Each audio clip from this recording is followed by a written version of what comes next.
Ethan McAllister watched the woman collapse in the frozen mud outside Kent's general store. Blood on her knees. Hunger carved into her face.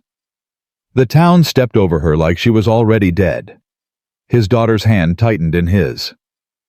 "Papa, why won't anybody help her?" Because mercy was expensive in Silver Creek, and this woman had been convicted without trial. He'd buried his wife 3 winters ago, knew what it meant to be judged for things beyond your control. He dismounted slowly, pulled the bread from his saddlebag, and made a choice that would cost him everything. Before we begin, if you're watching from anywhere in this world, drop a comment with your city name. I want to see how far this story travels. And, if stories of second chances and stubborn love speak to your heart, subscribe and stay until the very end. You won't regret it. February 1878, Silver Creek, Colorado Territory. Cold bit through wool like teeth through flesh. Ethan McAllister's wagon rattled down the frozen main street, his son Nathaniel beside him, daughter Rosie wrapped in blankets behind. The boy hadn't spoken in 3 days, hadn't forgiven him yet for the crime of surviving when Mama didn't. "Need flour," Ethan said. "Salt, lamp oil." Nate stared straight ahead. The town looked meaner in winter. Buildings hunched against the wind. Smoke rose thin and gray from chimneys. Silver Creek had been dying since the mines started running dry. Now it survived on cattle timber and cruelty. Ethan pulled the wagon to a stop outside Kent's general store. That's when he saw her. A woman knelt in the mud near the store entrance. Hands outstretched, dress torn at the hem, face hollowed out by hunger. She wasn't begging aloud, just waiting, hoping, freezing. Townspeople walked past like she was furniture. Mrs. Adelaide Pritchard, the banker's wife, lifted her skirts with exaggerated disgust. "Shameful display." Rosie scrambled to the front of the wagon. "Papa, that lady's hurt." "Hush now," Ethan said, but his jaw tightened. The woman's eyes tracked movement but didn't follow faces. She'd learned not to expect kindness. Ethan recognized that look. He'd worn it himself the day he came home from the war to find his farm burned, his parents dead. Nothing left but ash and a letter saying, "Welcome home, soldier." Warren Kent stepped out of the store, arms crossed over his barrel chest. "Get on, Mrs. Hartwell. You're scaring customers." The woman flinched but didn't move. "I said move." She tried to stand. Her legs buckled. She caught herself on the hitching post, knuckles white. "Papa?" Rosie's voice cracked. Ethan dismounted. Boots hit frozen ground hard. He pulled a loaf of bread from his saddlebag meant for his kids and walked toward the woman. She looked up. Fear flashed across her face first, then confusion. He set the bread beside her boot. "Ain't charity, ma'am. Just settling a debt." Her lips moved. "I can't pay you back." "Didn't ask you to." She stared at the bread like it might disappear. Then her hands closed around it, and something fierce lit behind her eyes. Hunger, yes, but also defiance. She was starving, but she wasn't broken. Ethan turned back toward the store. Warren Kent stood in the doorway, face twisted. "You just fed a thief, McAllister." "That's so." Abigail Hartwell, married Thomas Hartwell, the blacksmith. He died last fall. His family says she stole their savings and ran. Been living rough ever since. Ethan glanced back. The woman Abigail had torn a piece of bread and was eating slowly, deliberately. Not gobbling like an animal, savoring like a human who remembered what it meant to have dignity. "She got a trial?" Ethan asked. Warren snorted. "Don't need a trial when everyone knows the truth." "Gee, everyone knows or everyone assumes. Same difference out here." Ethan stepped past him into the store. The air smelled of tobacco leather and wood smoke. Shelves lined with canned goods, bolts of cloth tools. Behind the counter, Warren's son James counted coins with slow deliberation. "Flour," Ethan said. 20 pounds. Salt. Lamp oil. James didn't move. That woman outside. You know what she is? A widow. A thief. Ethan's hands clenched. His daughter had followed him inside, holding his coat. Rosie looked up at James with wide, uncomprehending eyes. She's hungry. She's a liar, James said. Took everything the Hartwells had and disappeared. Old man Hartwell nearly lost his house. Old man Hartwell runs a forge, Ethan said evenly. Makes good money. How'd one woman take enough to ruin him? James's mouth opened, closed. No answer. The flower, Ethan repeated. Warren came inside, face red. You defending her, McAllister? I'm buying supplies. Folks will talk. Folks always talk. Behind him, the door creaked open. Abigail stepped inside, shoulders straight, despite the hunger carving shadows into her face. Every eye turned. I'd like to settle something, she said. Her voice was steady, clear, not the voice of a beaten woman. Mr. Kent, you said I'm scaring customers. I apologize, but I haven't eaten in 4 days and I've committed no crime except being inconvenient. Warren's jaw worked. You stole from the Hartwells. Thomas's father claimed I did. He's a liar. Gasps rippled through the store. You didn't call a man a liar in public. Not unless you wanted blood. Careful girl, Warren said. I'm not a girl. I'm 28 years old and I've buried a husband. Thomas gave me that money. It was mine legally. His father wanted it back when Thomas died, and when I wouldn't hand it over, he told the town I stole it. Why should we believe you? James asked. Because Thomas wrote it in his will. A will his father burned the day of the funeral. Silence fell heavy as snow. Ethan studied her. She stood tall, despite exhaustion, met every eye without flinching. Either she was telling the truth, or she was the best liar he'd ever seen. Where's the money now? Warren asked. Gone. I spent it on Thomas's medical bills. Dr. Ferguson can confirm it. Warren glanced at his son. Something passed between them. Doubt maybe, or just inconvenience. Truth was messy. Gossip was easy. Even if that's true, Warren said slowly, you're still trouble. A woman alone, no family, no prospects. Decent folks don't want that kind around. Decent folks? Abigail repeated, voice flat. Right. She turned to leave. Ethan heard his own voice before his brain caught up.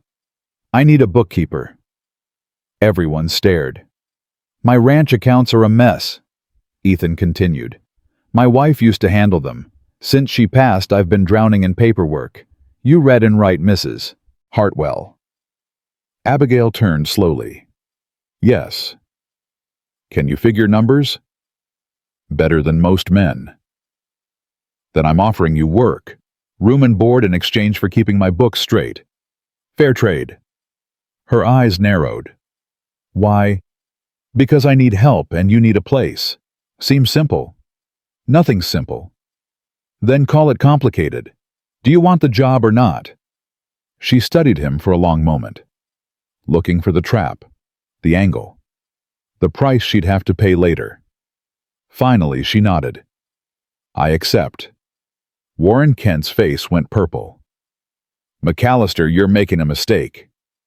Been making those my whole life, Ethan said. One more won't kill me. He paid for his supplies, loaded them into the wagon. Abigail climbed into the back beside Rosie. Nate sat rigid in front, jaw clenched. As they rolled out of town, Ethan glanced back. Warren Kent stood in the doorway, arms crossed, already composing the gossip he'd spread, already sharpening the knives. Let him. Winter was coming, and talk wouldn't keep anyone warm. The ride to the ranch took 2 hours. Mountains rose purple in the distance, peaks white with snow. Wind cut across open country, carrying the smell of pine and coming storms. Abigail sat in silence, clutching her small bundle, everything she owned. She watched the landscape with sharp eyes, memorizing landmarks. Escape routes. just in case. Rosie chattered beside her. We got chickens, and a cow named Buttercup, and a cat, but she don't like nobody except Papa. Abigail nodded, careful not to intrude. Nate sat up front, carving a stick with his pocket knife. He didn't look back once. When the ranch came into view, Abigail's chest tightened. It was small, but solid. Log cabin with a stone chimney. Barn and forge beside it.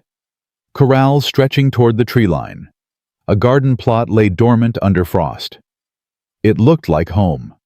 That's what scared her most. Ethan helped her down from the wagon. I'll show you around. Inside the cabin was simple. Stone hearth on one wall, cast iron stove beside it. A table, 4 chairs, 2 narrow beds in the loft, and on the wall carefully hung a woman's shawl, blue wool with embroidered edges, untouched, sacred. Loft's yours, Ethan said quietly. Stove stays warm through the night. Well's 20 paces out, privy's past the barn. Nate and Rosie climbed the ladder, showing her the space. You'll sleep between us, Rosie said, so you won't be scared. Abigail's throat closed. She hadn't been protected in so long. That evening she set the table, 5 plates, 1 for Ethan, 1 for each child, 1 for herself, and 1 for the ghost. Ethan noticed but said nothing. They ate stew in silence, spoons scraping tin. Outside, wind howled through the trees. After supper, Abigail washed dishes while Ethan banked the fire. She paused at the base of the loft ladder. I won't be trouble, Mr. McAllister. He looked up from the hearth. You don't have to be afraid here. She wanted to believe him, but fear had kept her alive this long. She climbed the ladder, pulled a thin blanket to her chin, and listened to the wind. Snow piled against the door. Winter had arrived. Leaving now meant death. She'd crossed the threshold. There was no going back. Morning came cold and gray. Abigail woke before dawn, climbed down the ladder in silence. The cabin was dark except for embers glowing in the hearth. She stirred the fire, added wood, found flour, water, salt, started bread dough rising, moved quietly, efficiently. Old habits. Ethan came downstairs 20 minutes later. Stopped when he saw the fire burning bright, the smell of bread filling the cabin. You didn't have to do that. You said I work for room and board. I'm working. He studied her. Fair enough. They ate breakfast in silence. Rosie woke cheerful, chattering about the snow. Nate came down last, eyes red. He looked at Abigail once, then away. After breakfast, Ethan led her to the small office off the main room. Papers covered the desk in chaotic piles. Ledgers lay open, half-filled. Receipts scattered everywhere. Told you it was a mess, he said. Abigail sat down, pulled the nearest ledger toward her, flipped through pages. Her face went tight. This is bad. How bad? You're losing money on every horse you sell. Your feed costs are double what they should be. And someone's been skimming. Ethan's jaw clenched. Who? Can't tell yet. But the numbers don't lie. She looked up. How long since your wife died? 3 years. Who's been keeping books since then? Hired hand. Old Charlie. He's been with me since before the war. Abigail flipped through more pages, stopped. Her finger traced a column of numbers. Charlie's taking 5% off the top of every transaction. Ethan's hands clenched into fists. You sure? I'm sure. He stood there, breathing hard. Betrayal was a knife in the back, especially when it came from family. Charlie had been at his wedding, held Nate when he was born. What do I do? He asked quietly. Confront him, today, before he knows I've seen the books. Ethan nodded once, walked out. Abigail listened to his boots cross the yard, heard voices rise in the barn, muffled at first, then sharp, angry. 20 minutes later, Ethan came back inside alone. He's gone, Ethan said. Packed his things and rode out. Did he admit it? Didn't have to. I saw it in his face. Abigail looked down at the ledgers. "You're going to need help running this place. One man can't do it alone." "I know. I can help with the books, but the forge, the horses, that's beyond me." "I'll manage." She studied him, saw the weight pressing down on his shoulders. Widower, single father, betrayed by someone he trusted. And now he'd taken in a stranger everyone in town called a thief. "Why did you really help me?" she asked quietly. He was silent for a long time. Finally, he pulled out a chair, sat across from her. "My wife died in childbirth. Baby didn't make it either. I was 20 miles away buying supplies. Came home and found her bleeding out. Midwife said if I'd been there, maybe I could have done something." Abigail's breath caught. "I blamed myself. Still do some days. When I saw you kneeling in that dirt, I saw myself. And I thought maybe, this time, I could do something that mattered." She didn't know what to say, so she said nothing. Just reached across the table and rested her hand near his. Not touching, but close. He looked at her hand, then at her face. "Thank you," she whispered. He nodded once, stood, walked back outside. Abigail sat alone in the office, surrounded by ledgers and lies, and the ghost of a woman who'd loved this man first. She had no illusions. This was temporary. She'd fix the books, save enough money, and move on before she got too attached. Before she started hoping for things that didn't belong to her. But for now, she had a roof, food, work that mattered. It was more than she'd had in 6 months. She pulled the next ledger toward her and got to work. 1 week passed, then 2. A rhythm emerged. Abigail rose before dawn, started the fire, made bread, worked on the books. By the time Ethan came in from the barn, breakfast was ready. They ate together. Rosie chattered. Nate stayed silent. After breakfast, Abigail cleaned the cabin, mended clothes, prepared lessons for the children. Ethan had admitted neither could read well. Abigail had been educated rare for a woman, rarer still for a blacksmith's wife. She'd taught herself from her father's books before he died. Now she taught Rosie letters by the window. The girl soaked up knowledge like dry earth soaked up rain. Nate refused to participate. Sat in the corner carving sticks with his knife. "You should learn too," Abigail said gently. "Don't need to. Reading's important." "Mama couldn't read. She did fine." Abigail didn't push, but she left the books open where he could see them. Afternoons she worked beside Ethan, mending fences, feeding horses, mucking stalls. He didn't ask her to. She just did it, proving her worth every day. They worked in easy silence. He anticipated her movements. She anticipated his, like they'd been working together for years instead of weeks. One afternoon they replaced a rotted section of corral fence. Abigail handed him nails without asking, held boards steady while he hammered. "You're good at this," he said. "Had to be. Thomas was sick the last year. I did most of the work." "I'm sorry." "Don't be. I learned I'm stronger than I thought." He glanced at her. Wind tugged at her hair. Color had returned to her cheeks. She looked less like a woman starving, more like a woman surviving. "You got grit," he said. "Had to.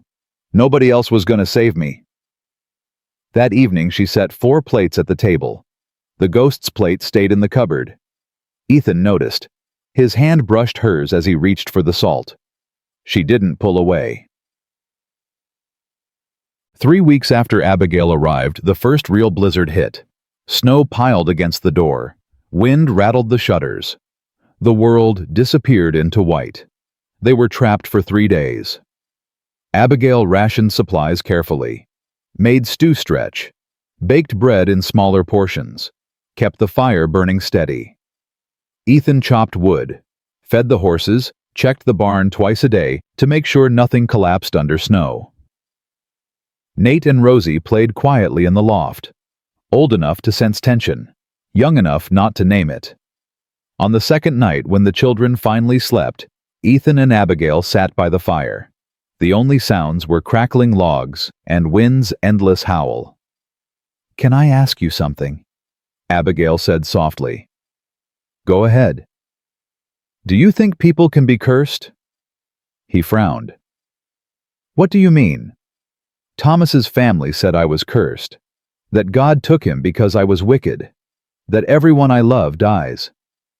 "That's a damned lie." "Is it?" Her voice broke.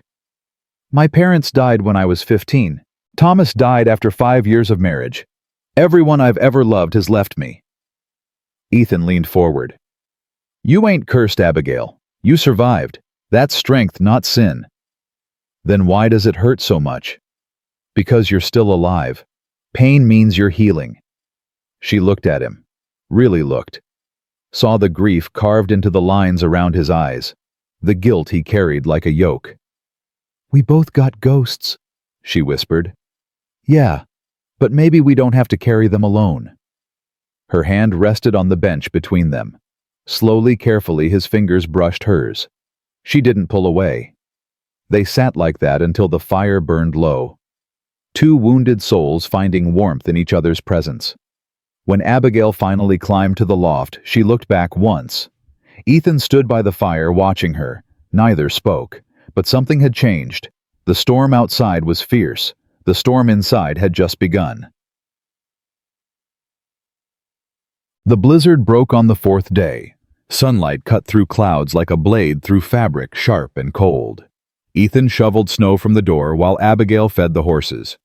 The world looked new under all that white, clean, deceptive. Rosie burst from the cabin laughing. She threw herself into a snowdrift, arms spread wide. "Look, Papa, I'm making angels." Nate followed slower. He stood on the porch watching his sister. Something in his face had softened. Not forgiveness, but maybe the beginning of it. Abigail came from the barn, hay in her hair. She stopped when she saw Rosie. A smile touched her lips. Small, real. "Come make one with me," Rosie called. Abigail glanced at Ethan. He nodded. She waded into the snow, knelt beside Rosie. Let the girl show her how to move her arms, how to stand up without ruining the shape. Their laughter carried across the frozen yard. Nate watched from the porch. His jaw tightened. Then he turned and went back inside. Ethan found him sitting by the fire carving. "She's just being nice to Rosie," Nate said without looking up. "Don't mean nothing." "You think she's pretending?" "I think people leave. They always leave." Ethan sat beside his son. The boy was 10 but carried weight like a grown man. Too much weight for such young shoulders. "Your mama didn't want to leave," Ethan said quietly. "But she did." "She died, Nate. That's different." "Feels the same to me." Outside, Rosie's laughter rang bright and clear. Abigail said something that made the girl giggle harder. "You're scared," Ethan said. Nate's knife stilled. "I ain't scared of nothing." "You're scared if you let yourself care about her, she'll leave too. And you'll hurt again." The boy's hands trembled. "What if she does leave? Then we'll hurt. But shutting people out don't stop the pain, son. It just makes you lonely while you wait for it." Nate didn't answer, just kept carving.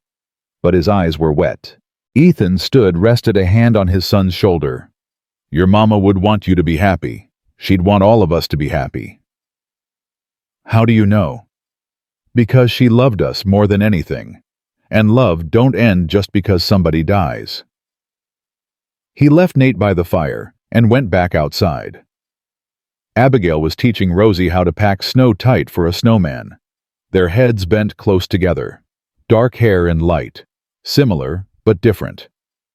"She's good with her," Abigail said when she noticed him watching. "She's good with you." "For now."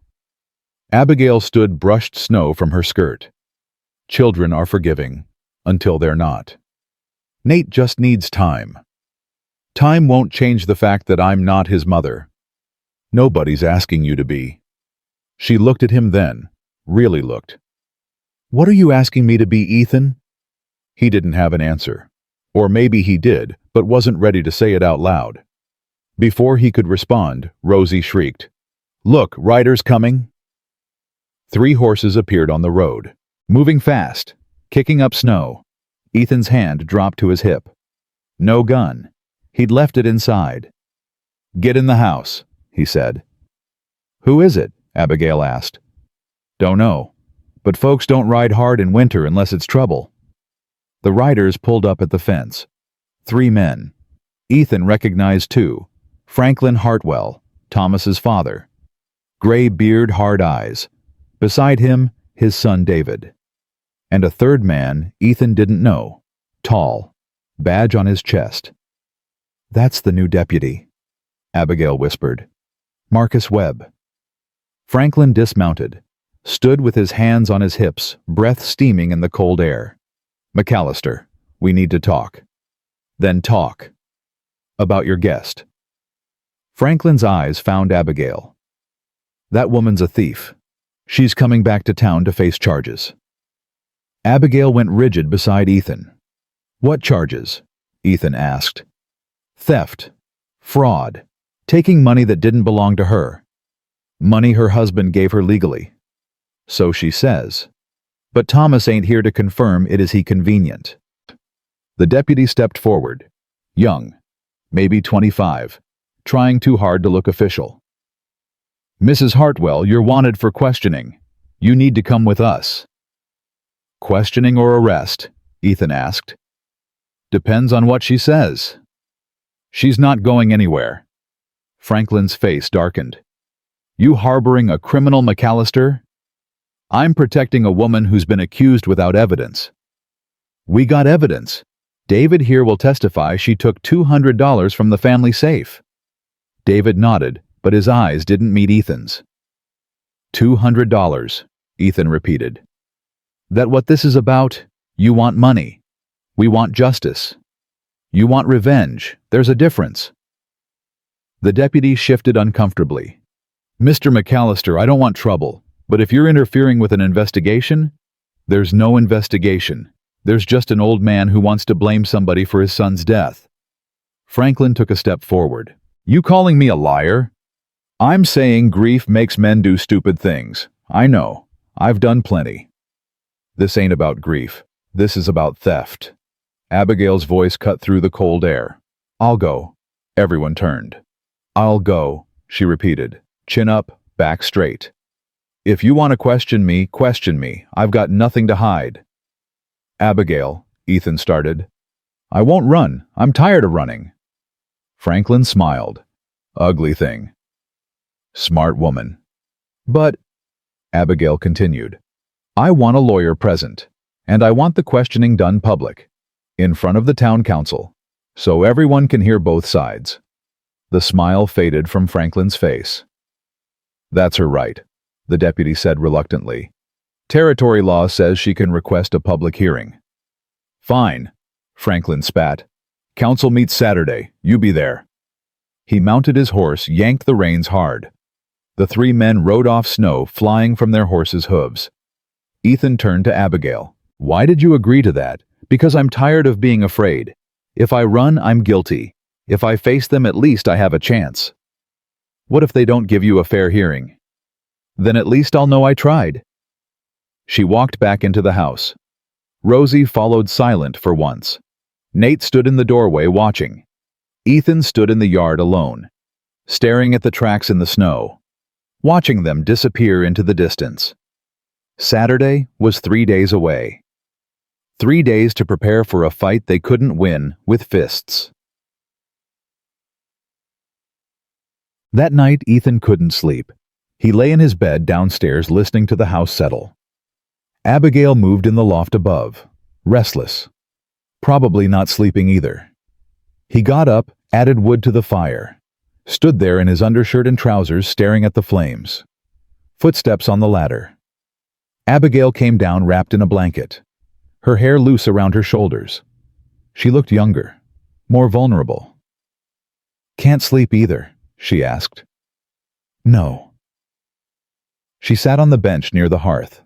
He sat beside her, close enough to feel her warmth, but not touching.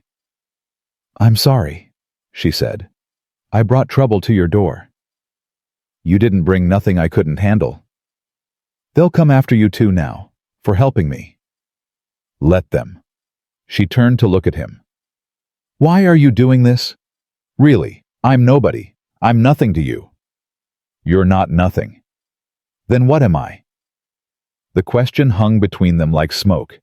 He could tell her the truth, that she was the first person in 3 years who made him feel something other than guilt, that her presence in his house had chased away some of the ghosts, that when she smiled at his daughter, something in his chest loosened.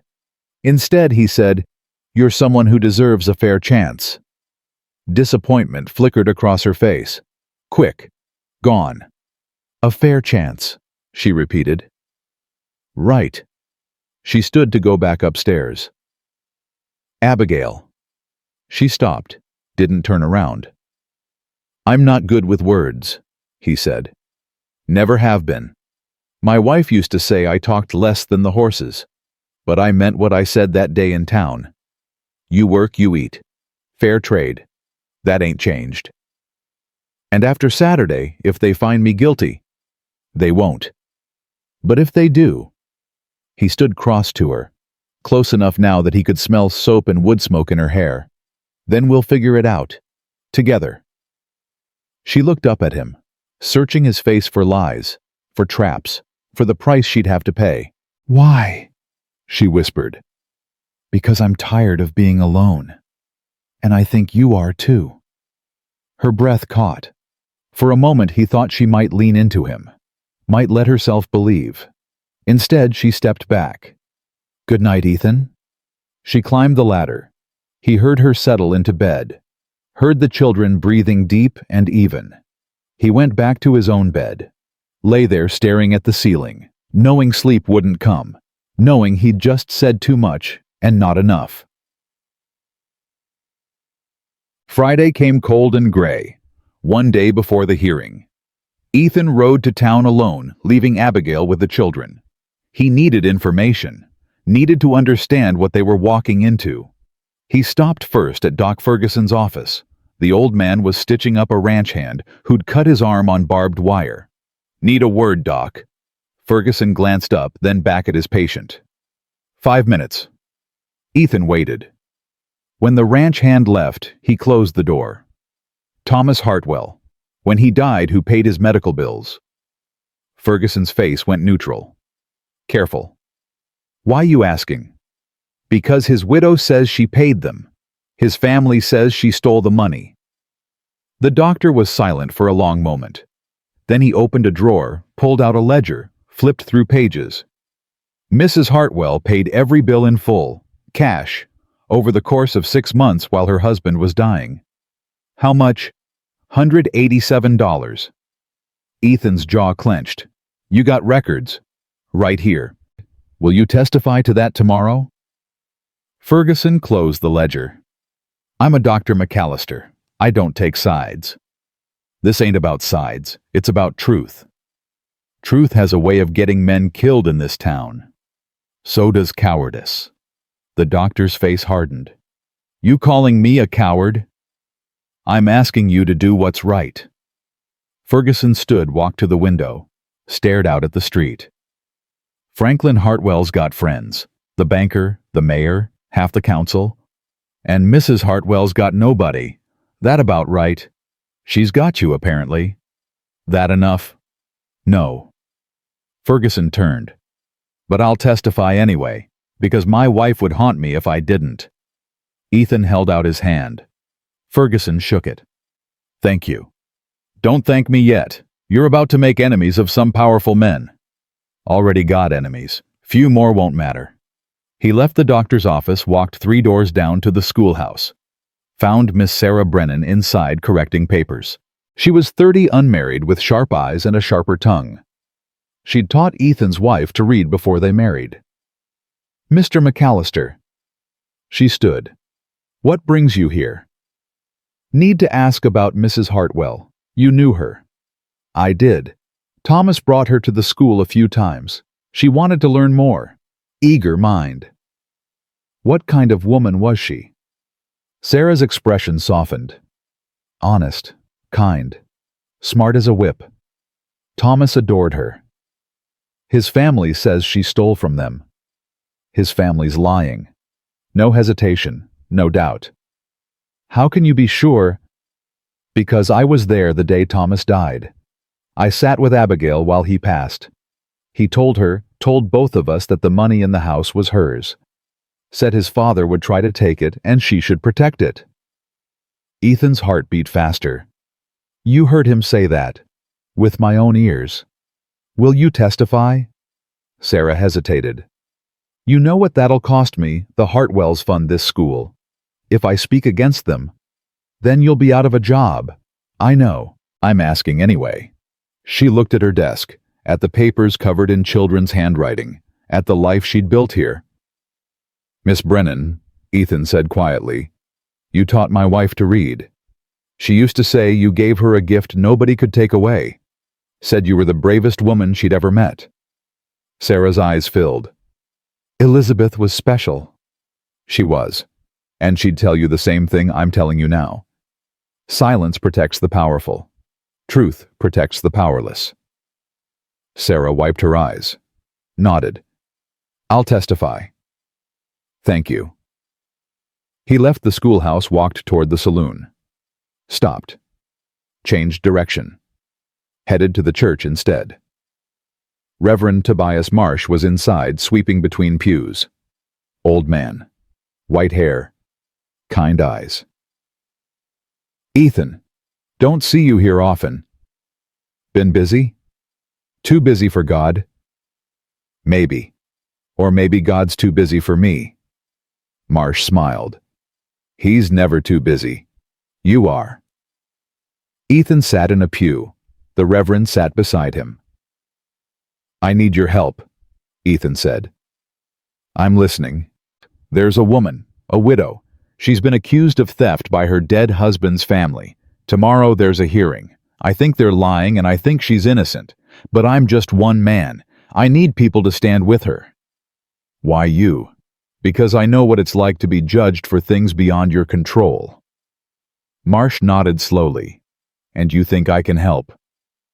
You got influence. People listen to you. Some people, not all. I'll take some. The Reverend was quiet for a long time. Then he stood, walked to the altar, stared at the cross hanging above it.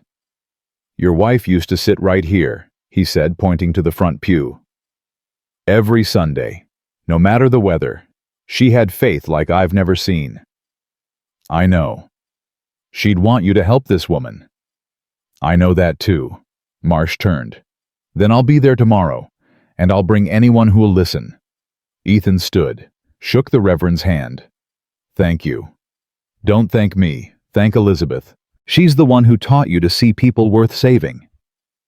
Ethan left the church. The sun was setting, casting long shadows across the street. He had 3 witnesses now. Maybe 4, if he could find one more. He walked to the livery stable, found the blacksmith inside, hammering a horseshoe. McAllister, need something. Information. The blacksmith, Jacob Stone, stopped hammering, wiped his face with a rag. About what? Thomas Hartwell. You knew him. Worked alongside him for years. Good man. Died too young.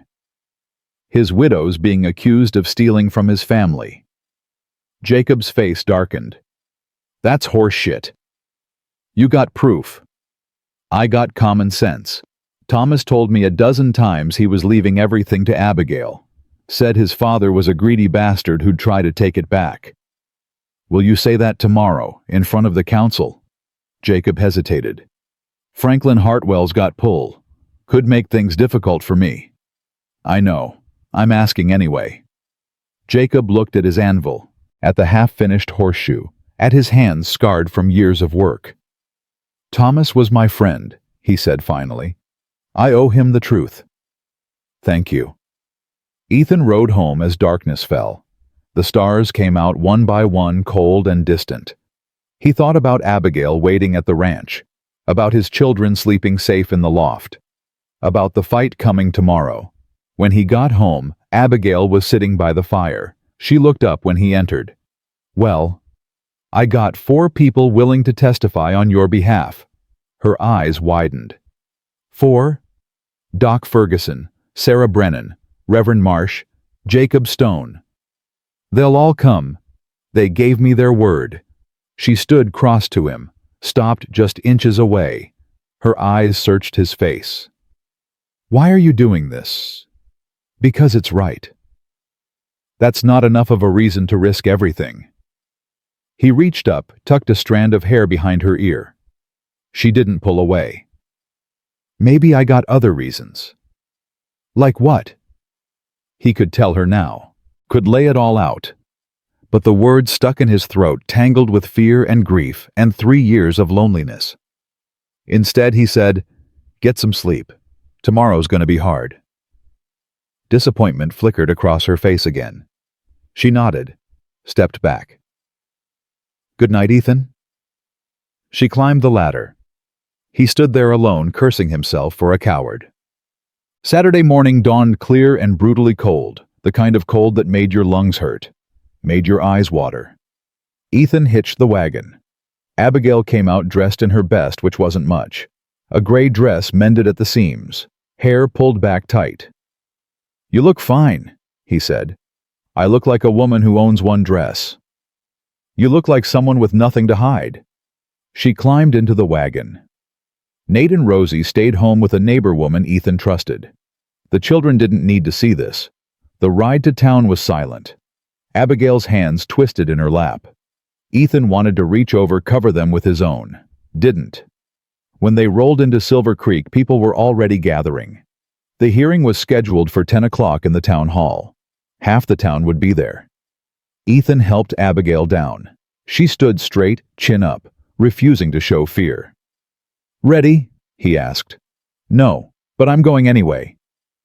They walked into the town hall together. Heads turned. Whispers hissed through the crowd like wind through grass. Franklin Hartwell sat at the front with his son David. Both wore their Sunday best, looked respectable, righteous. The town council sat behind a long table. 5 men. Mayor Whitmore in the center. Ethan knew 3 of them. 2 were fair. 3 were in Franklin's pocket. This was going to be ugly. Abigail sat in the front row. Ethan sat beside her. Behind them, Doc Ferguson entered. Then Sarah Brennan. Then Reverend Marsh. Then Jacob Stone. 4 witnesses. 4 people willing to risk everything for truth. Mayor Whitmore banged his gavel. "This hearing will come to order." The room fell silent. "We're here to address accusations made by Franklin Hartwell against Abigail Hartwell concerning alleged theft of family assets. Mr. Hartwell, present your case." Franklin stood. He was good. Ethan had to give him that. Spoke clear and steady. Told a story about a devoted son who fell for the wrong woman. About money that disappeared after Thomas died. About a widow who refused to return what didn't belong to her. $200, Franklin said. "Gone. My son worked his whole life to build something, and this woman took it all." People murmured. Heads nodded. "Mrs. Hartwell," the mayor said. "Your response?" Abigail stood. Her hands shook, but her voice didn't. "Thomas gave me that money. It was mine legally. I spent it on his medical care. I have nothing left to return, even if I wanted to." "You got proof?" one of the councilmen asked. "I do. Dr. Ferguson has records." The doctor walked forward, placed his ledger on the table.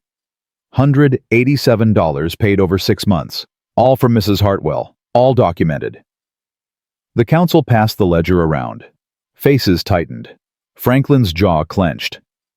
"That don't prove the money was hers to spend." "Actually, it does." Sarah Brennan stood. "I was there when Thomas died. Abigail told both of us that the money in the house was hers.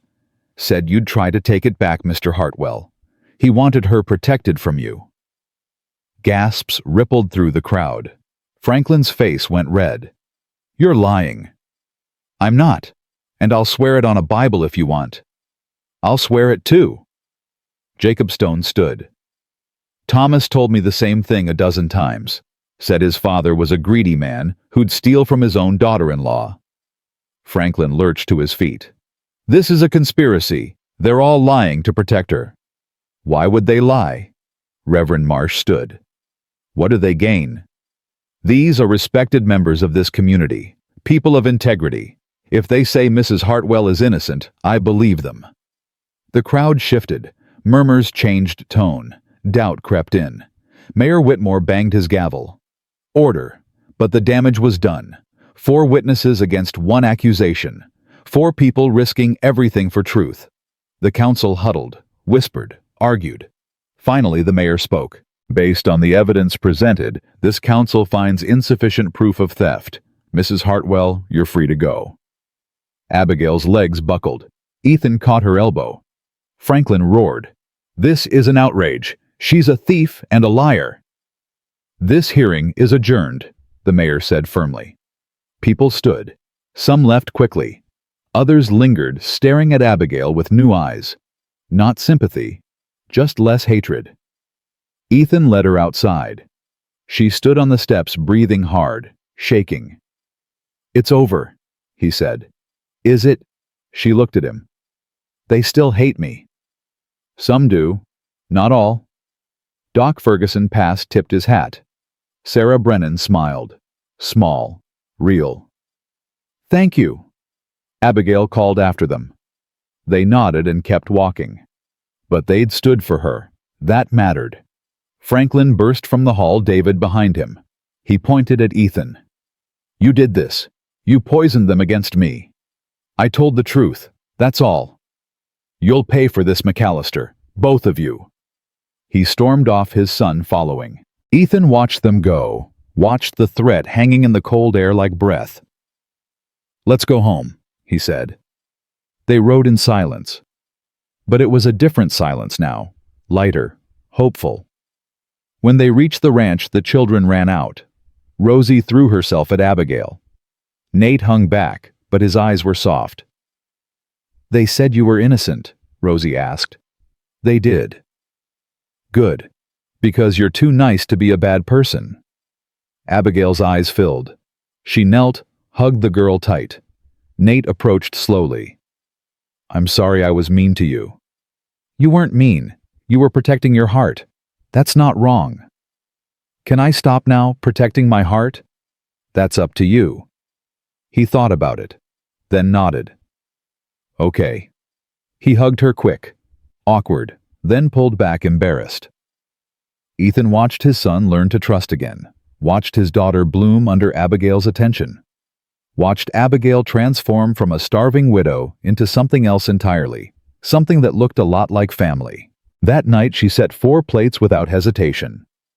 When they sat to eat, Ethan said grace. Thanked God for food and safety and second chances. When he finished, Abigail's hand found his under the table. Squeezed once. He squeezed back. And for the first time in 3 years, Ethan McAllister felt something dangerous bloom in his chest. Hope. Hope was a dangerous thing. Ethan had learned that the hard way. Hope made you careless, made you forget that the world had teeth. He learned it again 2 weeks after the hearing. Spring came slowly to Colorado Territory.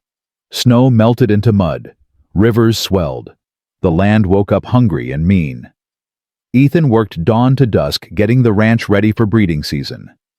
Abigail worked beside him, mending fences, organizing the forge, keeping books that finally made sense. Nate had softened. Not all the way. But he no longer flinched when Abigail touched his shoulder. No longer turned away when she asked about his day. Small victories. They added up. Rosie bloomed like wildflowers after rain. She followed Abigail everywhere, chattering constantly, learning to read, to cook, to braid her own hair. The loneliness that had lived in her eyes since her mother died was fading, being replaced by something brighter. Ethan watched it happen and felt his own walls crumbling. Felt himself wanting things he'd promised he'd never want again. Dangerous things. Forever things. One evening after supper, he found Abigail in the forge. She was organizing tools, humming something low and sweet. The sound stopped him cold. His wife used to hum like that. "You're good at this," he said from the doorway. She turned, wiping her hands on her apron. "At what?" "Being here, with us." A shadow crossed her face. "For now." "What's that mean?" "It means I'm grateful for what you've given me. A place to stay. Work. But I'm not foolish enough to think it's permanent." He stepped inside closer. "What if I want it to be—" Her breath caught. "Ethan, what if I'm tired of pretending you're just hired help? What if I want more than that? You don't know what you want. You're lonely. I'm convenient. Don't tell me what I feel. Then don't ask me to believe in something that'll disappear the moment you come to your senses." He caught her wrist, gentle but firm. "I am in my senses. For the first time in 3 years, I'm thinking clear." She pulled away. "Your wife's been gone 3 years. I've been here 3 months. That's not enough time to know anything. How much time do I need? More than this." She walked past him back toward the cabin. He stood in the forge alone, surrounded by cold iron and the ghosts of things he'd almost said. That night he lay awake staring at the ceiling. Above him, Abigail moved restlessly in the loft. Neither of them slept. The next morning, everything changed. Ethan was in the corral working a young stallion when he saw riders approaching. 4 men. Moving slow, deliberate. He recognized the lead horse before he saw the man's face.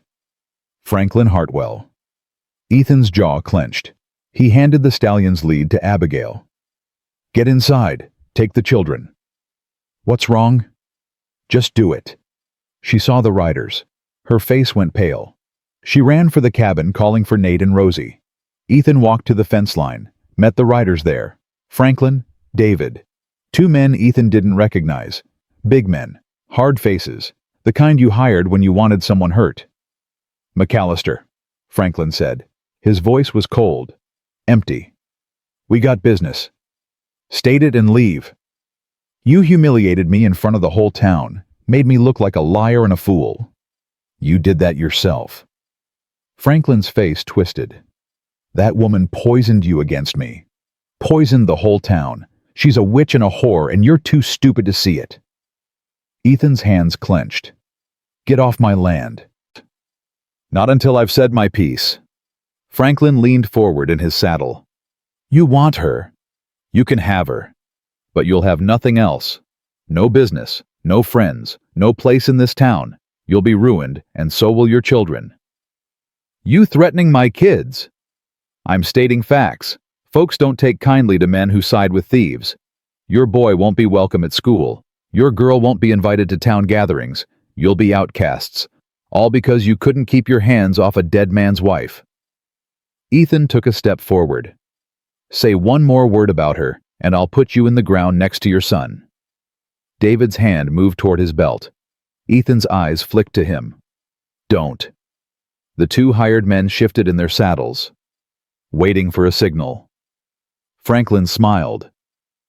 "Ugly. Mean. You can't win this, McAllister. You're one man. I got half the town behind me. You'll lose everything." "Then I'll lose everything. But I won't lose my integrity." "Integrity don't feed your kids." "Neither does cowardice." Franklin spat in the dirt. "You've made your choice. Live with the consequences." He wheeled his horse around. The 4 men rode off, kicking up mud. Ethan stood at the fence, breathing hard. His hands shook with rage he couldn't release. Abigail came out of the cabin, walked to him slowly. "What did he say?" "Nothing worth repeating." "Ethan." He turned to her. "He said we'll be ruined. The children will be outcasts. No one will do business with us. All because I'm protecting you." She wrapped her arms around herself. "Then don't." "What?" "Don't protect me. I'll leave. Today. You can tell everyone I ran off. Your life goes back to normal." "That's not what I want. It's what you need. For your children. My children need a mother more than they need the approval of hypocrites." The words hung between them, heavy. True. Her eyes widened. A mother. Yes. Ethan, you can't. I can. I am. I'm asking you to stay. Not as hired help. As family. As my wife. She stared at him like he'd spoken a foreign language. You don't mean that. I've never meant anything more. We barely know each other. I know you're kind, strong, good with my children. I know you make me want to be better than I am. That's enough. That's not love. Maybe not yet, but it could be, if you give it time. Tears filled her eyes. You're asking me to marry you out of obligation, because Franklin threatened you. I'm asking because I want you to stay. The threat just made me stop being a coward about saying it. She shook her head. This is insane. Probably. People will talk. Let them. Your children. My children love you. Rosie told me last week she wishes you were her mama. Nate asked if you'd teach him to read better. They need you. And you? Her voice broke. What do you need? He reached up, cupped her face in his calloused hands. I need to stop being afraid of living. I need to believe good things can happen to broken people. I need you. She closed her eyes. Tears slipped down her cheeks. I'm scared. Me too. What if it doesn't work? What if it does? She opened her eyes, looked at him, really looked, saw past the hard exterior to the man underneath, the one who'd lost everything and was trying to build something new from the ruins. This is crazy, she whispered. Is that a yes? It's a maybe. I'll take it. He kissed her forehead. Soft, chaste. A promise, not a claim. She leaned into him for just a moment, then pulled back. I need time to think. Take all the time you need. She walked back to the cabin. He watched her go, heart pounding. He'd laid it all out. No taking it back now. Inside the cabin, Rosie was setting the table. She looked up when Abigail entered. Are you crying? No, sweetheart. You are. Did Papa make you sad? Abigail knelt beside the girl. No, he made me feel something I haven't felt in a long time. What? Hope. Rosie hugged her tight. Don't leave us. Please don't leave. I'm not going anywhere. Promise? Abigail hesitated, then nodded. I promise. That night she set 4 plates, but when Ethan said grace, he added something new. And thank you, Lord, for second chances, for bringing people into our lives who teach us how to love again. Amen. Abigail's eyes met his across the table. She didn't say anything, didn't need to. The answer was in her eyes. Yes. 3 days later, they rode to town together. Ethan, Abigail, and both children. People stared as they passed. Whispers followed them like shadows. They stopped at Reverend Marsh's house. The old man opened the door, smiled when he saw them. Ethan, Mrs. Hartwell, what brings you here? We'd like to get married, Ethan said. Today, if you're willing. Marsh's eyebrows rose. Today? Yes, sir. The Reverend looked at Abigail. Is this what you want? She glanced at Ethan, at the children standing between them, at the future she'd stopped letting herself imagine. Yes. Then come inside. They gathered in the Reverend's small parlor. Marsh's wife served as witness. The children stood on either side of Abigail, holding her hands. The ceremony was simple. No flowers, no music, just words spoken in front of God, and 2 people who'd learned to believe in second chances. Do you, Ethan McAllister, take Abigail Hartwell to be your lawfully wedded wife? I do. Do you, Abigail Hartwell, take Ethan McAllister to be your lawfully wedded husband? She looked at Ethan, saw the fear in his eyes, the hope, the determination to build something good from all the broken pieces. I do. Then by the power vested in me, I pronounce you husband and wife. Ethan kissed her, brief, gentle. A beginning, not an end. Rosie clapped. Nate smiled. Small, real. They signed the papers. Made it legal. Made it real. When they left the Reverend's house, word had already spread. People stood on the street watching. Some faces showed approval. Most showed shock. A few showed anger. Warren Kent stood outside his store, arms crossed. "Well, that was fast." "Life's short," Ethan said. "Seemed foolish to waste time. Folks'll talk. Let them." They climbed into the wagon, rode home as a family, legally, officially. That night, Abigail moved her things downstairs. Ethan gave her space. Time to adjust. They lay in separate beds, listening to the children breathe in the loft above. "Ethan?" Her voice came soft through the darkness.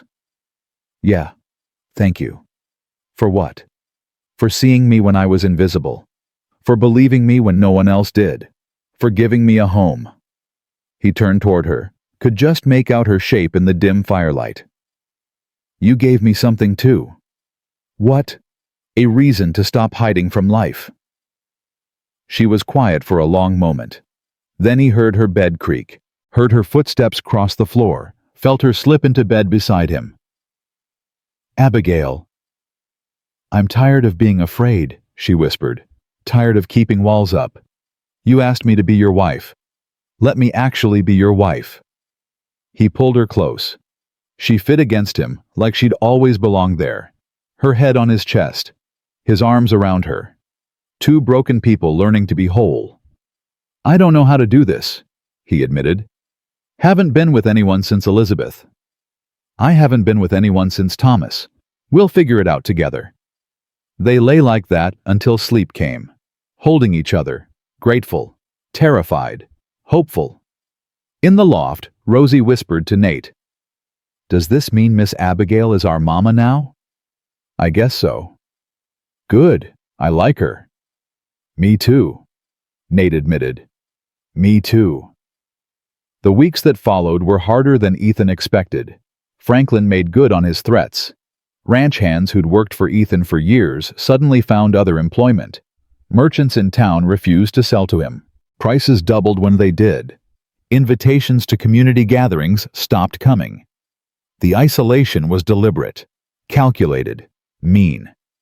But Ethan had faced worse. Had survived war, survived grief. This was just another battle. And this time, he wasn't fighting alone. Abigail proved herself tougher than anyone expected. When the general store refused them service, she started buying from traveling merchants. When the school refused, Rosie Abigail taught her at home. When ranchers refused to do business, Ethan sold his horses to the army directly.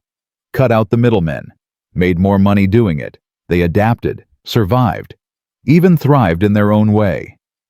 But the loneliness wore on the children.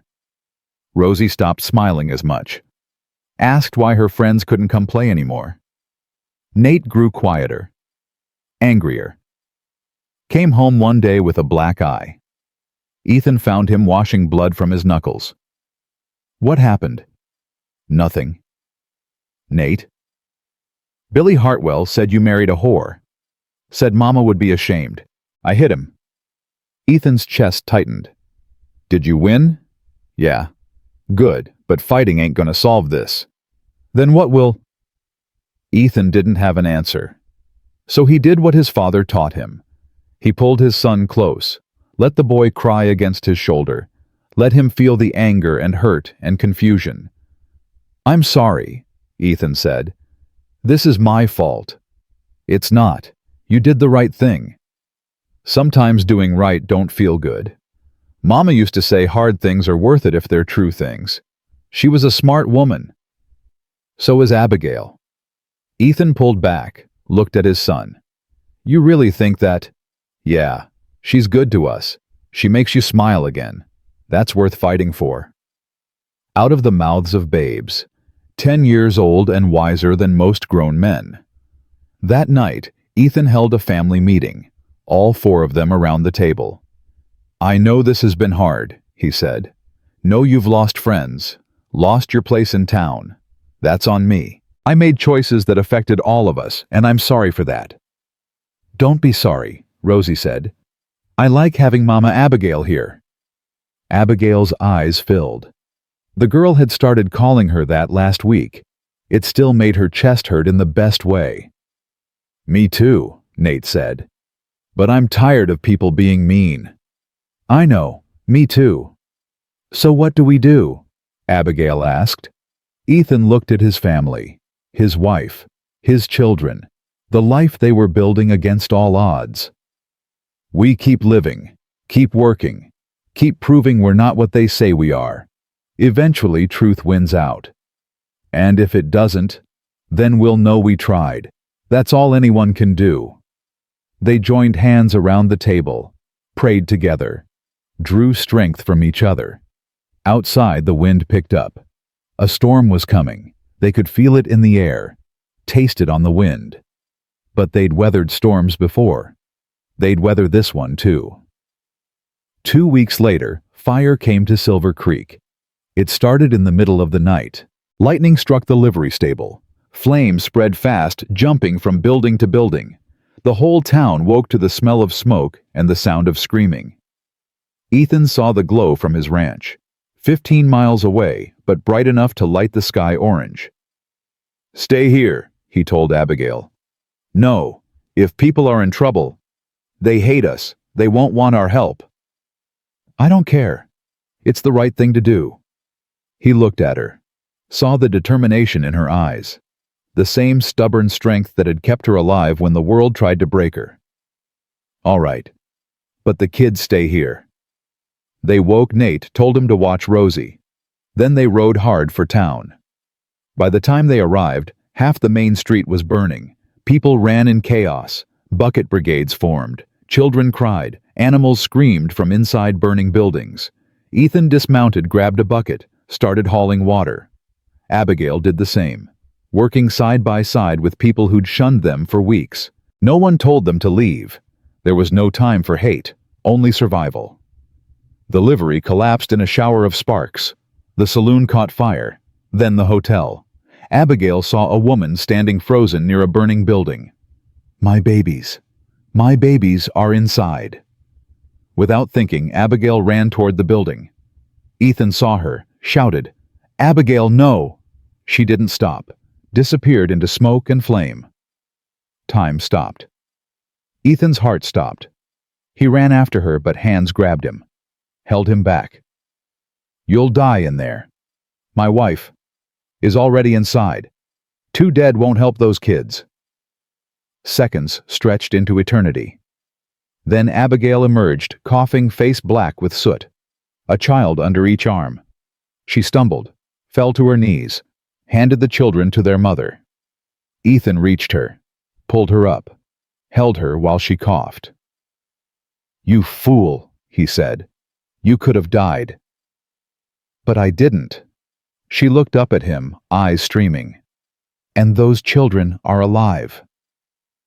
The mother was crying, holding her babies. Other people stared, seeing Abigail differently now. Not as a thief, not as a whore, but as someone who'd risked everything to save children who weren't even hers. They fought the fire until dawn. When the sun rose, half the town was ash.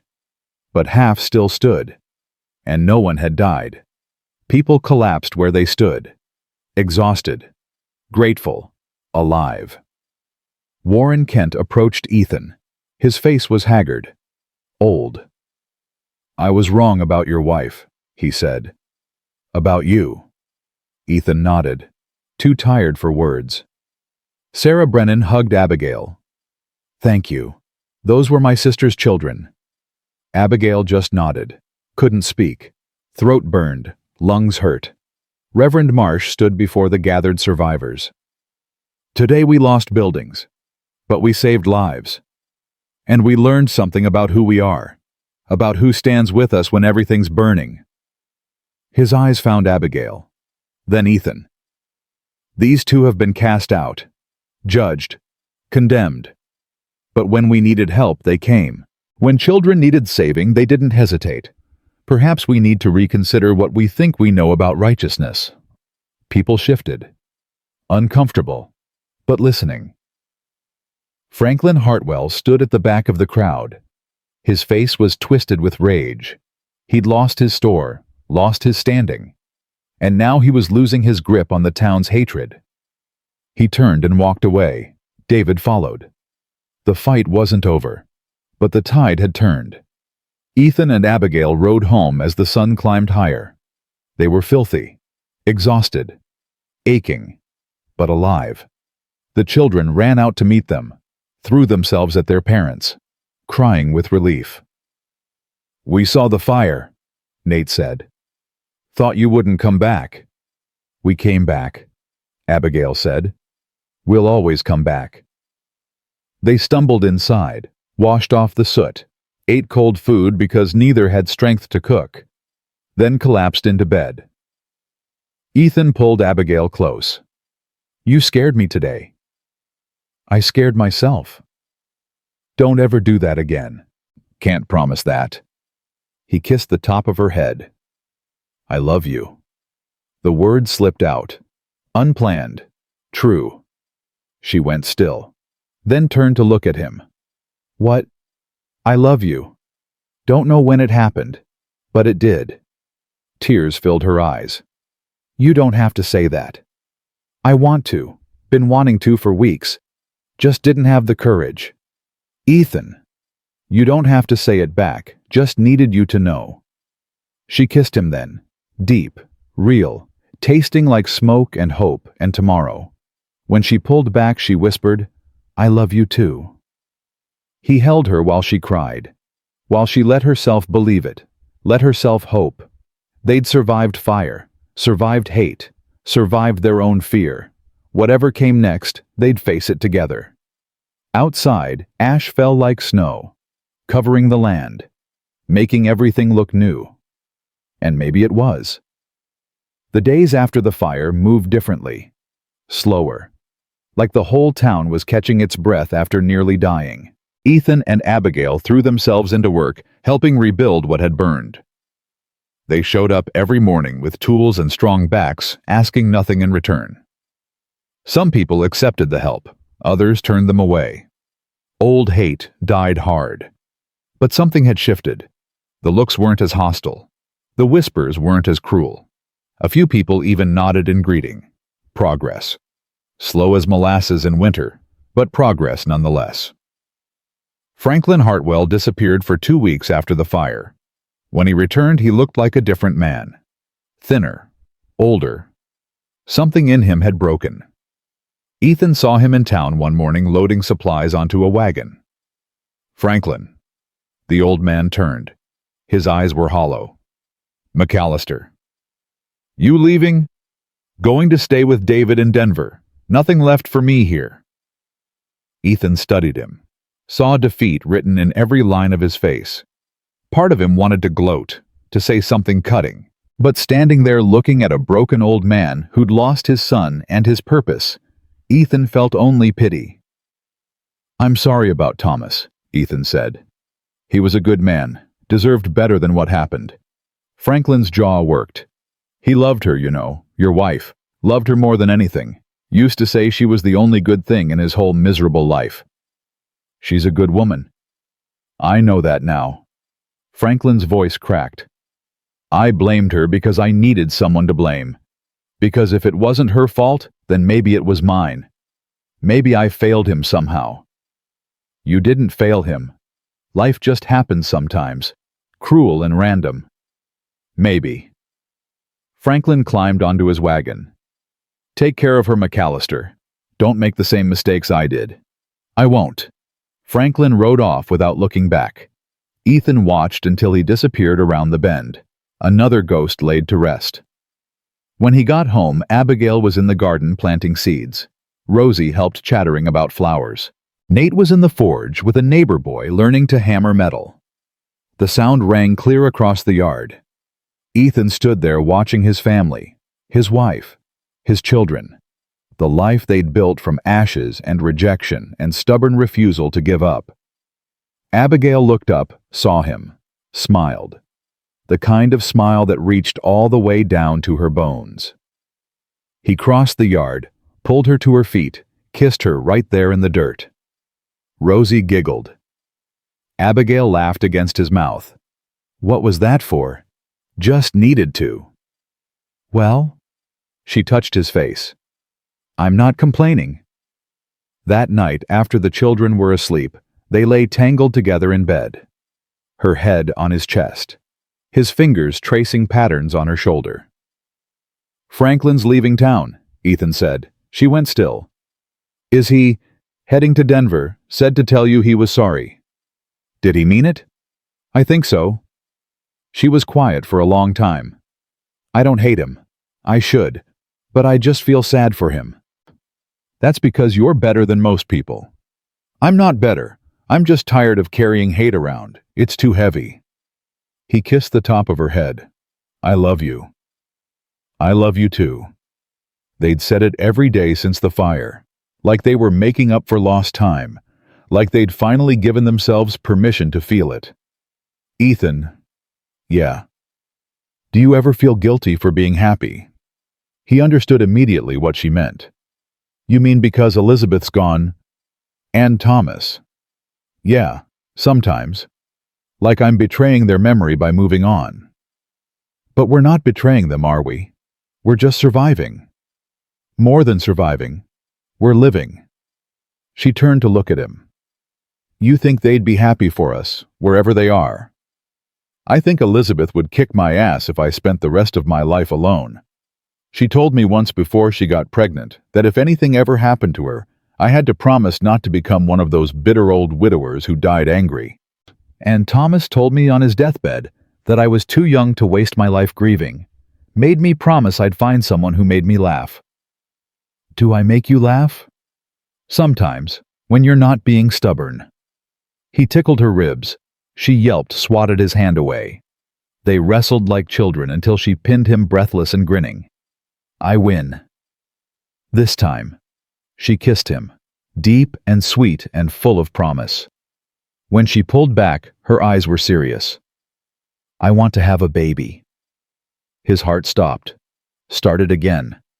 Faster. Abigail. I know it's soon. I know it's scary. But I'm 30 years old and I want a family. A real family. Not just borrowed pieces of someone else's. Nate and Rosie are yours. You know that. I do. And I love them. But I want to carry your child. Want to give them a brother or sister. Want to build something that's just ours. Fear clawed at his chest. He'd lost one wife to childbirth. Lost the baby too. The thought of going through that again made him want to vomit. I can't lose you, he said roughly. I won't survive it. You won't lose me. You can't promise that. No, but I can promise I'll fight like hell to stay. And Doc Ferguson's better than the midwife we had before. He'll take care of me. Abigail. I need this, Ethan. Need to know we're building a future, not just surviving the present. He looked at her, saw the determination in her eyes, the hope, the desperate need to create life in a world that had taken so much from both of them. All right, he said finally. But we do it smart. We talk to Doc Ferguson first. Make sure you're healthy. Make sure we're ready. She threw her arms around his neck. Thank you. Don't thank me yet. I'm going to be insufferable, hovering over you every second, driving you crazy. I'm counting on it. They held each other in the darkness. Two people who'd learned the hard way that love was a gamble, that every good thing came with the risk of loss. But they were gambling anyway, because that's what living meant. They went to see Doc Ferguson the next week. He examined Abigail, asked questions, took notes. When he finished, his face was serious. You're healthy, he said. Strong. No reason you can't carry a baby to term. But I won't lie to you, childbirth is dangerous, especially out here where help is scarce. I know, Abigail said. And you, McAllister. The doctor turned to Ethan. You need to be prepared. Sometimes things go wrong no matter what we do. I'll do everything in my power to keep both mother and baby safe, but I can't make promises." Ethan's hands clenched. "If it comes down to a choice—" "Don't," Abigail interrupted. "Don't you dare say it. I have to. If something goes wrong and you can only save one, you save both." Her voice was steel. "You hear me, doctor? You save both or you save neither. I won't live knowing my child died so I could survive." "Abigail." "No, Ethan. I mean it. I won't do that. I can't." Doc Ferguson held up his hand. "Let's not borrow trouble. Most births go fine. We plan for the worst, hope for the best. Deal?" Abigail nodded. Ethan did too, though his gut churned with fear. They left the doctor's office hand in hand, walked through town past people who still stared but no longer sneered. The acceptance was grudging, but it was there. "You scared?" Abigail asked. "Terrified." "Me too, but I'm also excited. We're going to have a baby, Ethan, a little person who's half you and half me." He pulled her close, kissed her forehead.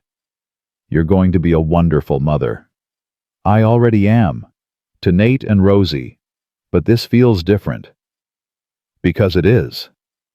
That night they told the children. Rosie's eyes went wide as the moon. "A baby. Really?" "Really," Abigail said. "Can I help take care of it?" "Of course." Rosie threw her arms around Abigail's middle. "I'm going to be the best big sister ever." Nate was quieter. He studied his father's face, saw the fear hiding behind the smile. Later, when Rosie was asleep, Nate came downstairs, found Ethan sitting by the fire. "You worried about Mama Abigail?" Ethan nodded. No point lying to the boy. "Because of what happened to Mama?" "Yeah." Nate sat beside him. "Abigail's strong. Stronger than anyone I know. She'll be okay." "You can't know that." "Neither can you. But worrying won't change anything. It'll just make you miserable now, instead of later."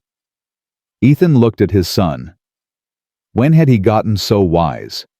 "How'd you get so smart?" "I had a good teacher." Nate stood. "Get some sleep, Pa. Tomorrow's gonna be a long day." He went back upstairs. Ethan sat alone by the fire trying to believe his son's words. Trying to trust that this time would be different. 3 months passed. Abigail's belly began to swell. She glowed with it, moved through the house humming. Talked to the baby like it could already hear her. Ethan watched her constantly, hovering like she'd predicted, checking on her every hour, driving her absolutely crazy. "I'm fine," she said for the 100th time. "Stop worrying." "Can't help it. Try." He tried, failed, worried anyway. The ranch work continued. Horses were born, trained, sold. The army contracts kept them busy. Money came in steady. They were surviving. More than surviving. They were thriving. The town continued to thaw toward them. Invitations started coming again. To church socials, town meetings, barn raisings, small things. But they mattered. Rosie made friends again, came home chattering about girls she'd played with. Nate spent more time in town learning blacksmith work from Jacob Stone. The isolation was breaking. Slowly, carefully. One evening, Sarah Brennan came to visit, brought a basket of food and a pile of children's clothes. "For the baby?" she said, smiling. Abigail's eyes filled. "Sarah, you didn't have to." "I wanted to. You saved my sister's children. This is the least I can do." She stayed for supper, laughed with the children, told stories about teaching. It felt normal. Good. After she left, Abigail stood on the porch, looking out at the darkening sky. "We're going to be okay," she said. Ethan came up behind her, wrapped his arms around her growing belly. "Yeah, we are." But the universe had other plans. It started 6 months into the pregnancy. Abigail woke in the middle of the night, gasping. Pain tore through her middle. Sharp. Wrong. "Ethan!" He was awake instantly. "What's wrong?" "Something's wrong. The baby." He saw blood on the sheets.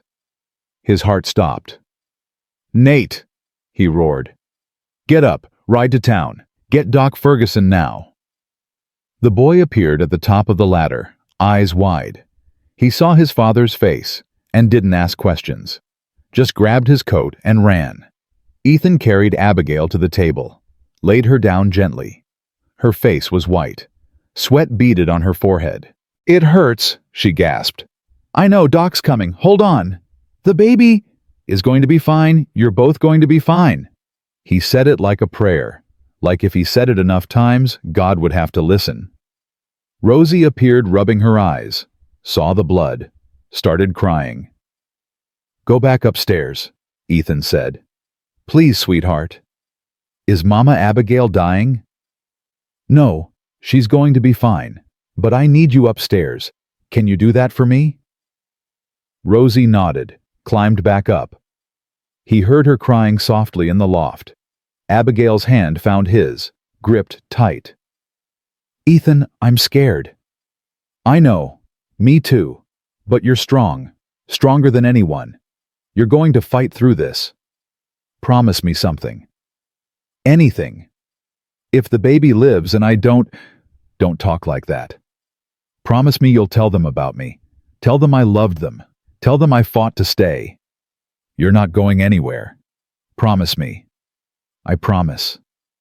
She closed her eyes. Tears leaked from the corners. "I'm sorry." "For what?" "For not being strong enough. You're the strongest person I know." The door burst open. Doc Ferguson rushed in, bag in hand. Nate was right behind him, face pale. "Out," the doctor ordered. "All of you, now." Ethan didn't move. "I'm staying." "You'll be in the way." "I don't care." Ferguson looked at him, saw the terror, the determination. "Fine, but don't touch anything. And if I tell you to leave, you leave." Ethan nodded. The doctor worked quickly, examining, pressing, asking questions Abigail could barely answer through the pain.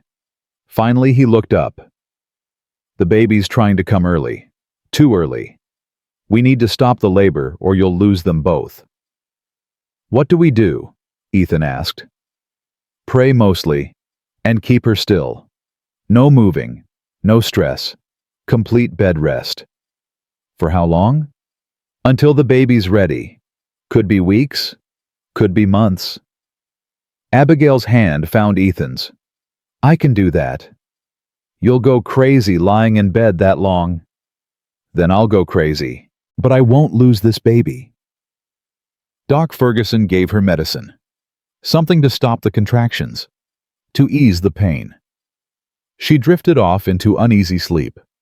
The doctor pulled Ethan aside. "This is serious. One wrong move and she could lose everything. You need help, someone to watch her constantly." "I'll do it." "You've got a ranch to run, kids to care for." "I'll figure it out." Ferguson studied him. "You really love her. More than anything. Then prove it. Keep her alive." The doctor left. Ethan stood in the doorway watching Abigail sleep. Her hand rested on her belly, protecting the life inside even in unconsciousness. Nate came downstairs. "Is she going to die?" "No." "You can't know that." "Then I'm choosing to believe it anyway." The boy's face crumpled. "I can't lose another mother." Ethan pulled his son close, held him while he cried. "You won't. I won't let that happen. You couldn't stop it last time. This time is different." "How?" "Because this time I know what I have to lose." The weeks that followed were the hardest of Ethan's life. Abigail stayed in bed like the doctor ordered. He brought her meals, read to her, sat with her for hours.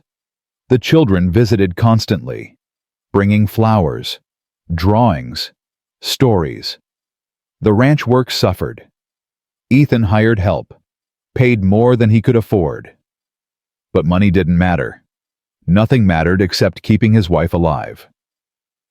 Some days were good. Abigail sat up, smiled, talked about baby names. Other days were bad. Pain came in waves. She cried. begged God to let the baby live. Ethan held her through all of it. 7 months, then 8. The baby grew. Abigail's belly swelled despite the bed rest. The contractions stopped coming. Doc Ferguson visited weekly, checked her, nodded approval. "You're doing good," he said. "Another few weeks and the baby will be strong enough." "How many weeks?" 2, maybe 3. "I can do that." She made it 2.5. Ethan was in the barn when Nate came running. "Pa, it's time!" He dropped everything, ran to the house, found Abigail on the floor. She'd tried to get up, made it 3 steps before the contractions started. "I'm sorry," she gasped. "I just needed to move." "It's okay." He lifted her back to bed. "Nate, get the doctor. Rosie, boil water. Lots of it." The children scattered. Ethan stayed with Abigail, held her hand, counted breaths, prayed harder than he'd ever prayed in his life. Doc Ferguson arrived 20 minutes later. He examined her quickly.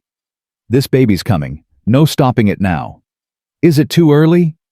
"It's close, real close. Could go either way." Ethan's world narrowed to the woman on the bed, to the sound of her breathing, to the desperate hope that this time would be different. "I'm here," he told her. "I'm not going anywhere." "I know." She smiled through the pain. "I love you." "I love you too, so much." If something happens, nothing's going to happen. But if it does take care of our babies, all 3 of them, you're going to take care of them yourself, for the next 50 years. She laughed, cried, screamed as another contraction hit. The labor lasted 8 hours. 8 hours of agony and terror and desperate prayer. Ethan had never felt so helpless, so useless. All he could do was hold her hand and watch her suffer. Finally, just after midnight, a thin wail cut through the cabin. Doc Ferguson held up a tiny, squirming baby. "It's a girl." Abigail sobbed. "Is she okay?" "Small, but breathing. Looks strong." The doctor cleaned the baby, wrapped her in blankets, handed her to Abigail. The woman looked down at the tiny face and fell apart. Joy, relief, overwhelming love.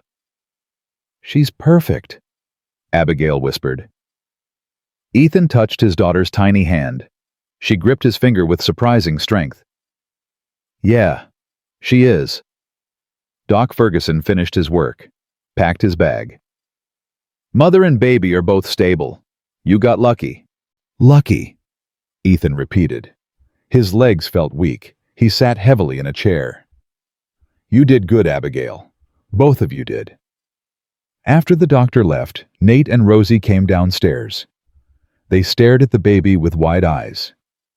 "She's so small," Rosie whispered. "You were even smaller," Ethan said. "Can I hold her?" Abigail nodded. Rosie sat carefully cradling the baby like she was made of glass. Nate stood behind her, one hand on his sister's shoulder, looking at the newest member of their family with wonder. "What's her name?" Nate asked. Ethan looked at Abigail. They'd discussed this, argued about it, finally agreed. "Grace," Abigail said. "Her name is Grace." "After Grandma?"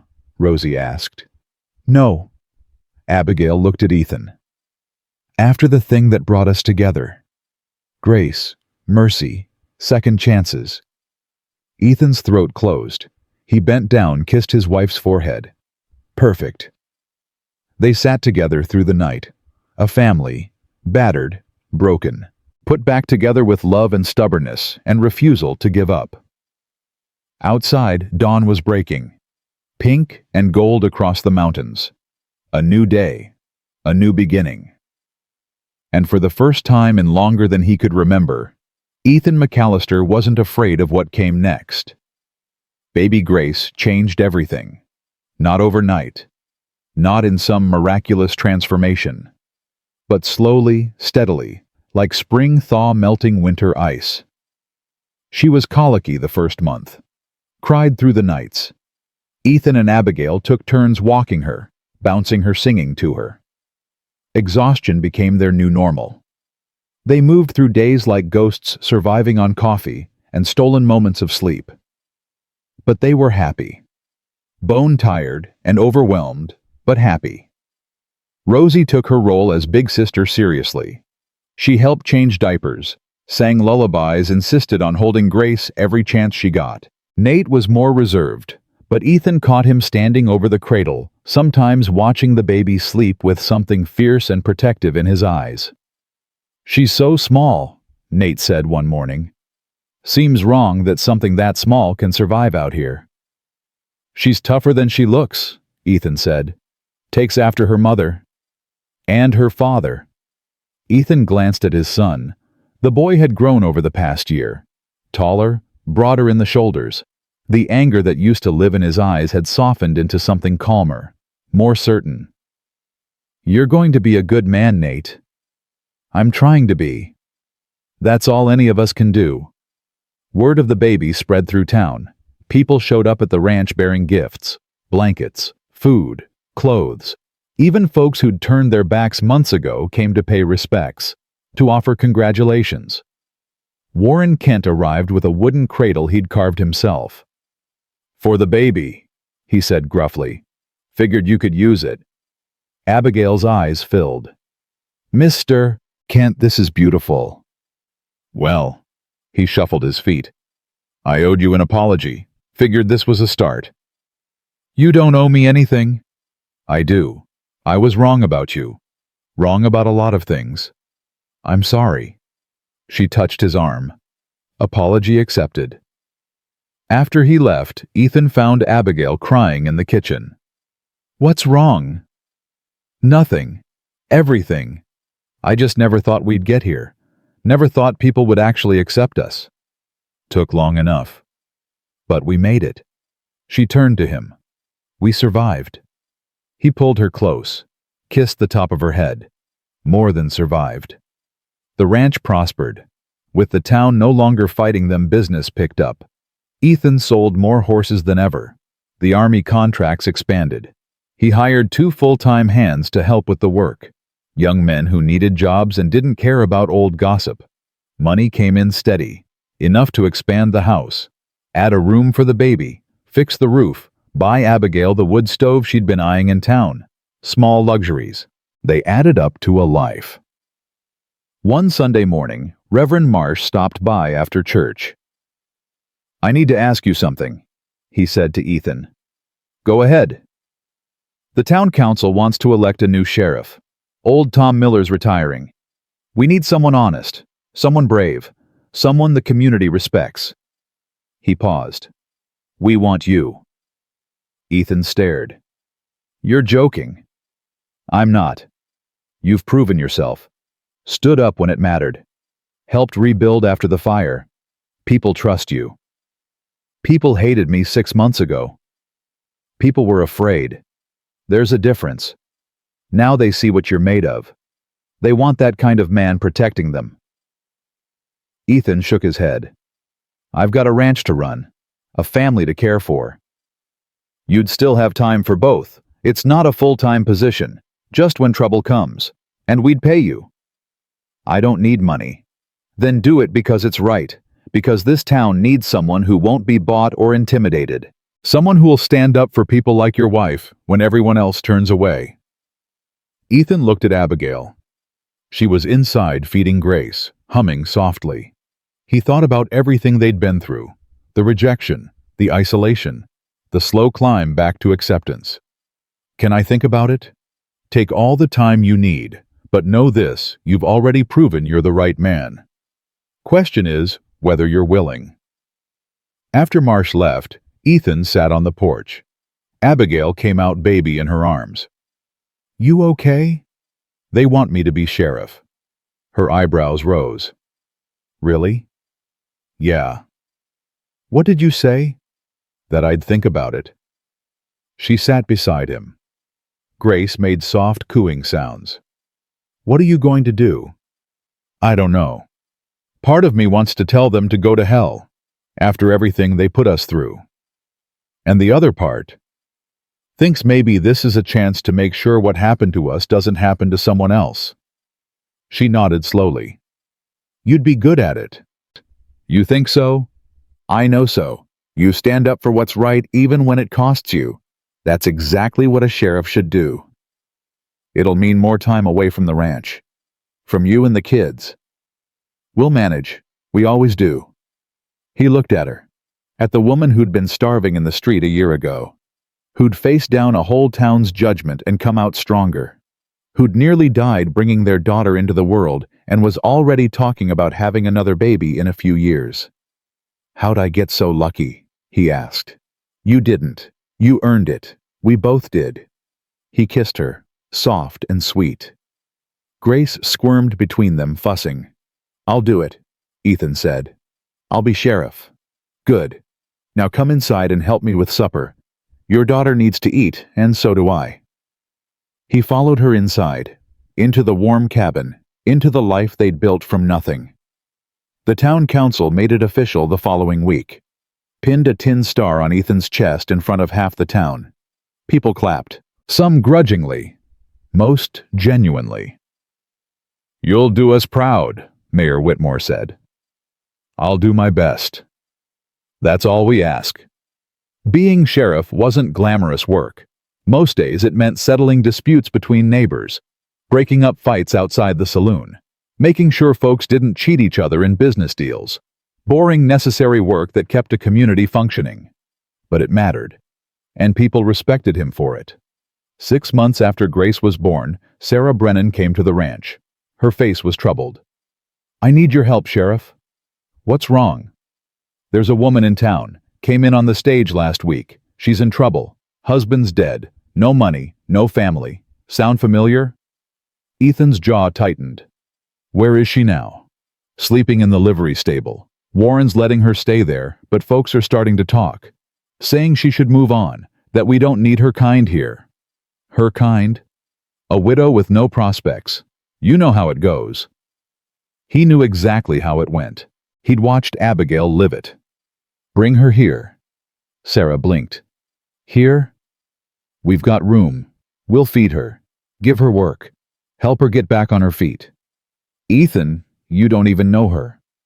Don't need to. I know what it's like to have nothing, and I know what one act of kindness can mean. He told Abigail that evening. She didn't hesitate. Bring her tomorrow. We'll make room.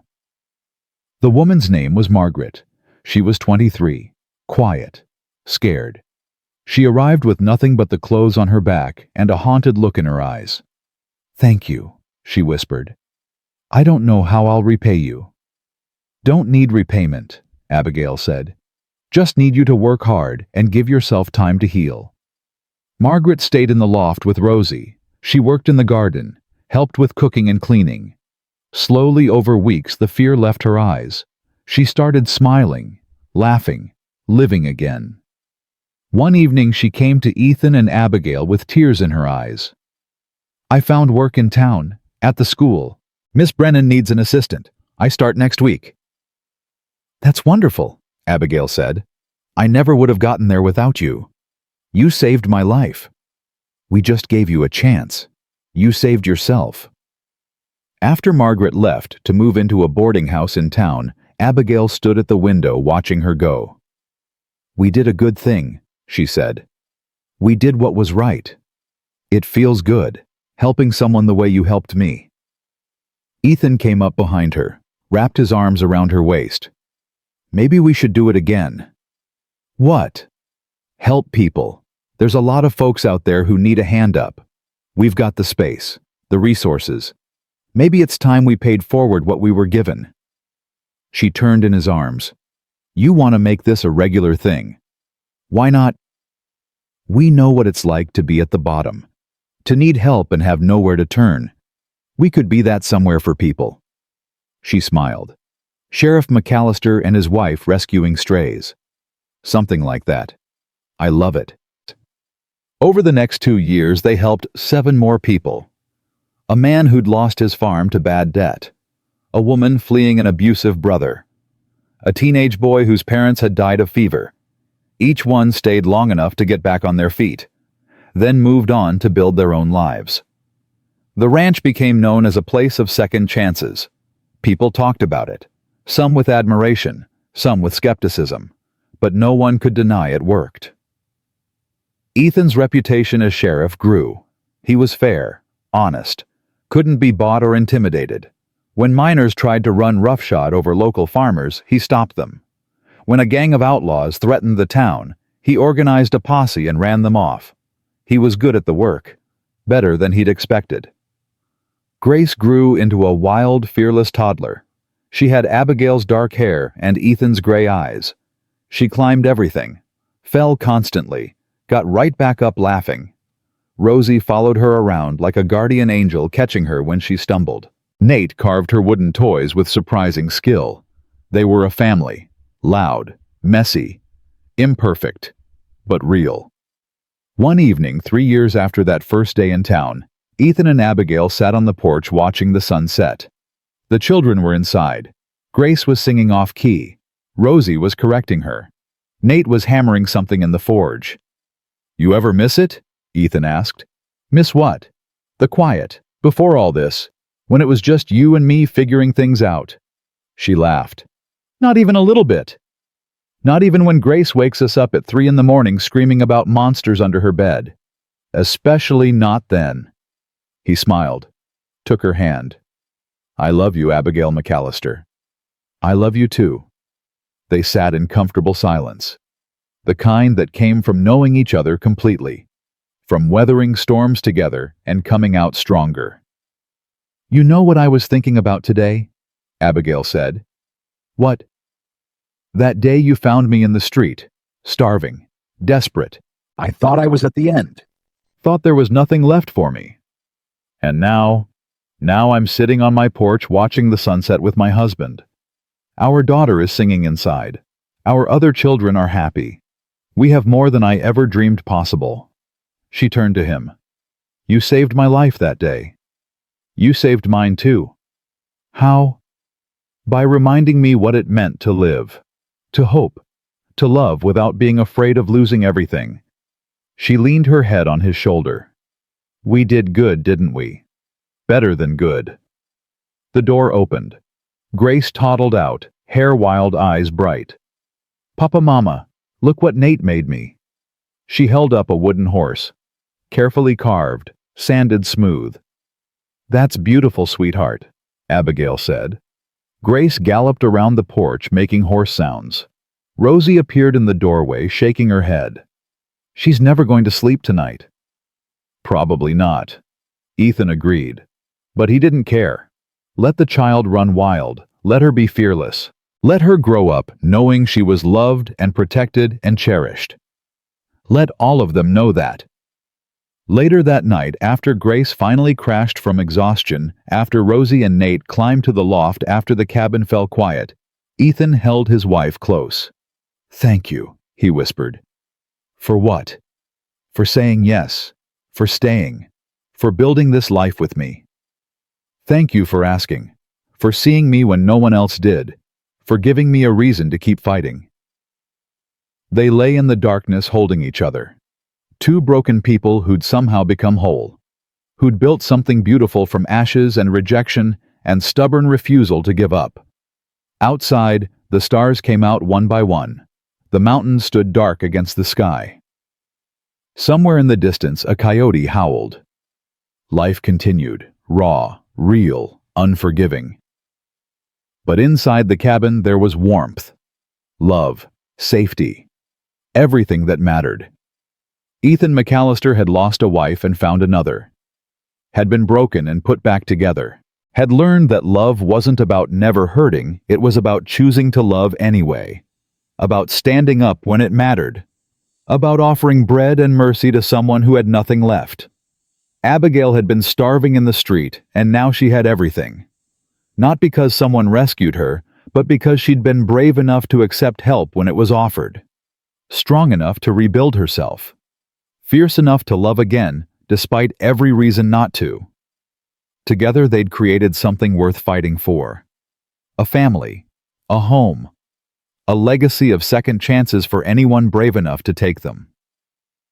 The story that began with a woman kneeling in the dirt ended with her standing tall, surrounded by love, proving that redemption wasn't about never falling, it was about getting back up, about believing you deserved a second chance and fighting like hell to make it count.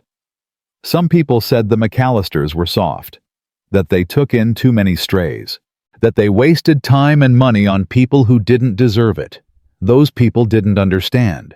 Mercy wasn't weakness, compassion wasn't foolishness, and second chances weren't charity. They were recognition that everyone deserved a shot at redemption. That one person's kindness could change everything. Ethan McAllister gave a starving woman bread and mercy when no one else would. She gave him back his life. Together they built something that would outlast them both, a place where broken people could heal, where the rejected could find acceptance, where love was stronger than judgment. And that was worth more than all the gold in Colorado Territory.